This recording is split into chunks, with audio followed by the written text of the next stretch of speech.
एक बार फिर आपका स्वागत है सुपर स्टडी द विजन में। और हम बात कर रहे हैं मूल अधिकार की। मूल अधिकार जिन्हें मौलिक अधिकार भी कहा जाता है और जिन्हें अंग्रेजी में फंडामेंटल राइट कहते हैं।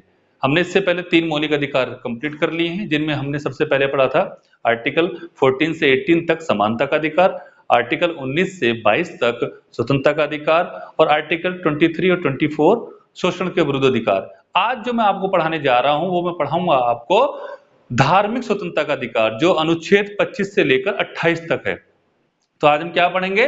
Right to freedom of religion, यानी कि धर्म की स्वतंत्रता का अधिकार। और इसमें कितने अनुच्छेदों में धर्म की स्वतंत्रता दी गई है? 4 अनुच्छेदों में, 25 से 28 तक। एक तो 25, 26, 27 और 28। तो आर्टिकल 25 क्या कहता है? देखो, धर्म की स्वतंत्रता की जो बात है वो भारतीय संविधान की जो प्रेम्बल है, जो उद्देशिका है, उसमें भी इसके बारे में बताया गया है। जो 5 प्रकार की स्वतंत्रताएं हैं, जिसमें कि विचार, अभिव्यक्ति और उपासना और विश्वास और धर्म। तो धर्म की स्वतंत्रता भारतीय संविधान की उद्देशिका में भी है और साथ में भारतीय संविधान के आर्टिकल मौलिक अधिकार, जिसमें 25 से 28 के बीच में इसके बारे में विस्तार से बताया गया है। धर्म की स्वतंत्रता अनुच्छेद 25 में प्रत्येक व्यक्ति को मिली है, मतलब चाहे वो व्यक्ति देशी हो या विदेशी हो, प्रत्येक व्यक्ति को धर्म की स्वतंत्रता मिली हुई है। तो अनुच्छेद 25 क्या कहता है कि प्रत्येक व्यक्ति को अंतःकरण की स्वतंत्रता, मतलब अंतःकरण का मतलब यह है कि व्यक्ति के आंतरिक, यानी कि अंदर से वो स्वतंत्र है किसी भी धर्म को मानने के लिए। तो अनुच्छेद 25 कहता है प्रत्येक व्यक्ति को किसी भी धर्म को मानने, उसका प्रचार करने, उसकी उपासना करने का अधिकार है। आती बात समझ में आपके? मतलब अनुच्छेद 25 कहता है कि प्रत्येक व्यक्ति को, चाहे वो देशी हो या विदेशी हो, उसे किसी भी धर्म को मानने, उपासना करने और प्रचार प्रसार करने की स्वतंत्रता है। मतलब कोई भी व्यक्ति किसी भी धर्म को मान सकता, स्वतंत्र है, वो उसकी उपासना कर सकता है, किसी भी प्रकार उसकी उपासना कर सकता है और उसका प्रचार प्रसार कर सकता है। लेकिन यहां पर एक बात मैं आपको और बता दूं, ये तो अधिकार हैं, लेकिन इसका ये मतलब बिल्कुल भी नहीं है कि आपको आपके धर्म की स्वतंत्रता है, लेकिन आप दूसरों को, किसी अन्य को धर्म परिवर्तन के लिए उस पर किसी प्रकार से कोई दबाव बनाए या लालच दे, ऐसा बिल्कुल नहीं है। आपकी धर्म की स्वतंत्रता सिर्फ आप तक सीमित है। आप जिस तरीके से मान सकते हैं, उपासना कर सकते हैं, जो कर्म कांड है आपके धर्म में आप उन्हें कर सकते हैं, यह बताया गया है आर्टिकल 25 में। लेकिन यहीं पर मैं आपको एक बात और बता दूं, आर्टिकल 25 का जो क्लोज फर्स्ट है वो क्या कहता है? वो बात करता है निबंधन लगाने की, मतलब लोकहित में, लोकहित, स्वास्थ्य, इस आधार पर आर्टिकल 25 का क्लोज फर्स्ट प्रतिबंध करता है, प्रतिबंध लगाता है स्वतंत्रता के अधिकार पर। अभी आपने देखा होगा भारत में लॉकडाउन की स्थिति बनी हुई है, आपको धर्म की स्वतंत्रता मिली हुई है, लेकिन सारे जो मंदिर हैं और जितने भी प्रत्येक धर्म के, चाहे मस्जिद हो, सब बंद है। मंदिरों में प्रवेश की अनुमति नहीं है, आपको पता है। और साथ में आपको यह भी पता है कि जो मस्जिद है, जो उन्हें नमाज पढ़ने की एक सामूहिक रूप से अनुमति नहीं है। तो यह अधिकार है लोकहित में और स्वास्थ्य के आधार पर राज्य इस पर प्रतिबंध लगा सकता है। वहीं आर्टिकल 25 का 2 क्या कहता है? वो ये कहता है, आर्टिकल 25 का 2, कि राज्य को किसी वित्तीय, आर्थिक या राजनीतिक क्रियाकलाप में विधि बनाने का अधिकार है। राज्य को विधि बना सकता है, और विधि बनाने का अधिकार उसे यह भी है, हिंदुओं की धार्मिक संस्था को खोलने के लिए, सभी वर्गों के लिए खोलने के लिए राज्य ऐसी विधि बना सकता है। आर्टिकल 25 के 2 में कहा गया, वो भी कौन से में कहा गया? ग में कहा गया। और ये मैं क्यों बता रहा हूं? क्योंकि यूपीएससी में पूछा गया था कि किस आर्टिकल के अनुसार, किस अनुच्छेद के अनुसार हिंदुओं की कोई धार्मिक संस्था सभी वर्गों के लिए खोल दी जाएगी, ऐसा उपबंध करना कि जो अधिकार है राज्य को, किस आर्टिकल में मिला है? तो आर्टिकल 25 के 2 के ग में मिला है ऐसा अधिकार। यहां हिंदू वर्ड से मतलब यह है, हिंदू से यह भी प्रश्न कई बार आता है कि हिंदू में कौन कौन शामिल है। तो हिंदू में बौद्ध, जैन और सिख ये भी हिंदू धर्म में आते हैं, माइनॉरिटी हैं, मैं भी जानता हूं, लेकिन ये हिंदू वर्ग में आते हैं।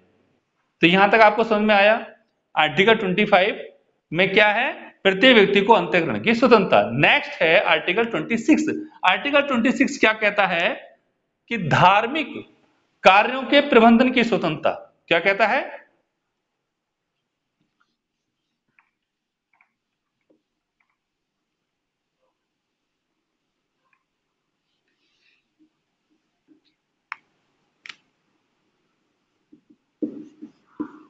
अनुच्छेद 26 कहता है धार्मिक कार्यों के प्रबंधन की स्वतंत्रता। मतलब ये जो आर्टिकल है 26, ये व्यक्ति के लिए नहीं है, ये एक समूह के लिए, एक संस्था के लिए। किसी भी समूह को, किसी भी संस्था को उसके धार्मिक कार्यों के प्रबंधन की स्वतंत्रता प्रदान की गई है। वो अपने धर्म के जो उसके कार्य हैं, जो उसके धार्मिक कार्य हैं, उनका वो मैनेजमेंट कर सकता है। ये स्वतंत्रता है आर्टिकल 26 में, धार्मिक कार्यों के प्रबंधन की स्वतंत्रता। तो इतना आया आपको, आर्टिकल 26 समझ में आया, धार्मिक कार्यों के प्रबंधन की स्वतंत्रता। और ये जो धार्मिक संस्थाएं हैं, ये संप्रदाय हैं, ये किसी विशेष धर्म के लिए अपने उस प्रबंधन को अंजाम दे सकती है। ये आर्टिकल 26 में लिखा हुआ है। अनुच्छेद 27 में क्या है? धार्मिक अभिवृद्धि हेतु कर से मुक्ति। आती बात समझ? मतलब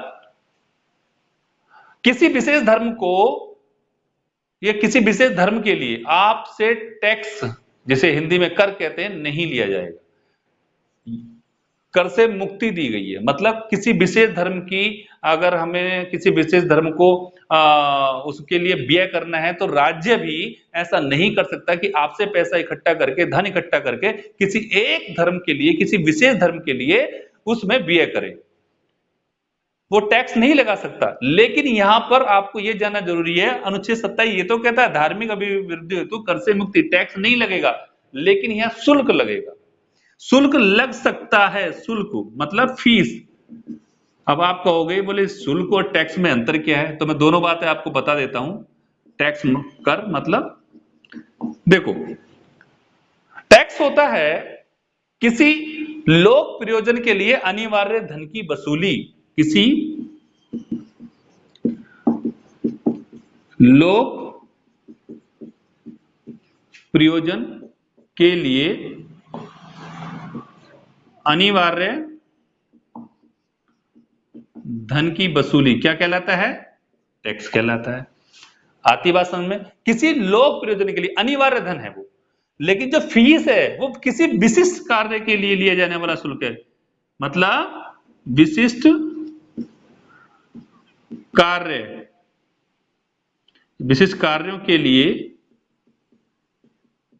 लिया जाने वाला शुल्क, लिया जाने वाला शुल्क, तो वो क्या कहलाता है? फीस। वो किसी विशेष कार्य के लिए आपसे कोई फीस ली जा रही है, लेकिन आप पर टैक्स नहीं लगाया जा रहा। टैक्स होता है लोक प्रयोजन के लिए अनिवार्य वसूली, धन की वसूली, और विशिष्ट कार्यों के लिए लिया जाने वाला धन क्या कहलाता है? शुल्क, फीस कहलाता है।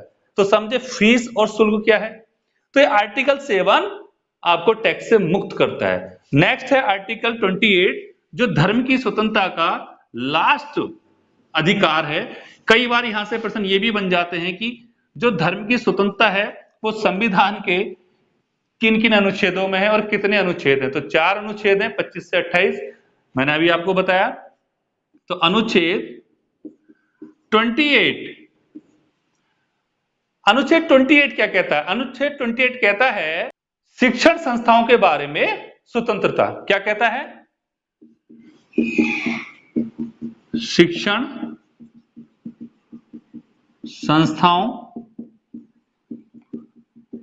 के बारे में स्वतंत्रता। आती बात समझ में? आर्टिकल 28 आर्टिकल 28 कहता है कि राज्य निधि से पूर्ण पोषित, मतलब राज्य निधि से पूर्णतः पोषित संस्थाओं में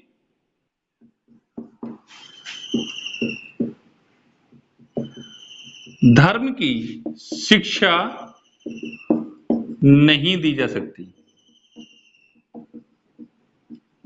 धर्म की शिक्षा नहीं दी जा सकती। लेकिन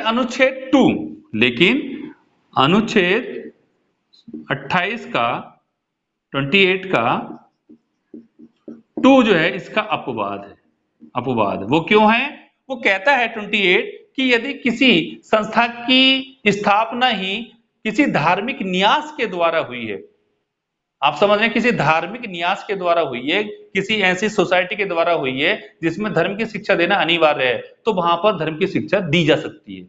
ये लिखा हुआ आर्टिकल 28 के 2 क्लोज में। आर्टिकल 28 का 3 क्लोज भी ये कहता है यदि कोई संस्था राज्य निधि से अनुदान प्राप्त है या नहीं है, तो वो किसी भी व्यक्ति को धार्मिक कार्यों में भाग लेने के लिए बाध्य नहीं कर सकती। ये किसमें लिखा हुआ है? आर्टिकल 20 के क्लोज के 3 में। किसी को बाध्य नहीं किया जा सकता, किसी को बाध्य नहीं किया जा सकता कि आप धार्मिक कार्यों में हिस्सा लो। ये लिखा हुआ आर्टिकल 28 के 3 में। तो ये था धर्म की स्वतंत्रता का अधिकार जो आपने आर्टिकल 25 से 28 तक पढ़ा, और यहां से प्रश्न बनने की उम्मीद बनी रहती है। तो मैं उम्मीद करता हूं आपके लिए काफी सहायक सिद्ध होगा। तो आज इतना ही। कल हम बात करेंगे नेक्स्ट फंडामेंटल राइट की, जो है संस्कृति एवं शिक्षा संबंधी अधिकार। तो आज के लिए इतना ही। धन्यवाद।